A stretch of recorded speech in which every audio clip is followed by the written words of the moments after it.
if you're thinking of like what's an example of Samuel L. Jackson doing his Samuel L. Jackson thing?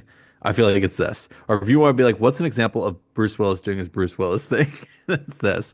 Or an example of like, what's Christopher Walken doing his Christopher Walken thing? Like, I feel like a lot of the actors are like right doing their exact thing they're like most known for in terms of like personality, maybe with the exception of John Travolta, which I know that this was like quite a but even John Travolta dancing like Yeah. has such a look, like it has such a thing that like is iconic John Travolta.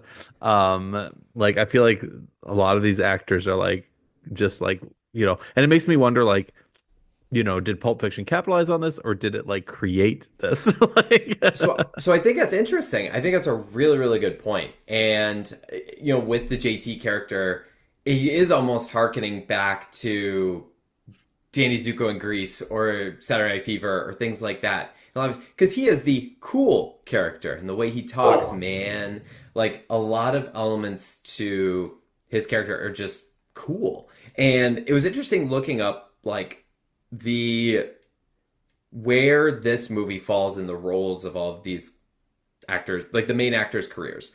With John Travolta, he had a great early start to his career. He did Carrie, Grease, Saturday Night Fever. Welcome back, He Cotter. Welcome back, Blowout with Brian De Palma. But then he was in a kind of quiet spell and missed out on a lot of roles and didn't really hit. And this was his big return back. With Samuel L. Jackson, you could argue this is his breakout role. Maybe. I mean, he's gotten some kind of higher and the call sheet roles before this, but this was really his like, hey everybody, this is Samuel L. Jackson.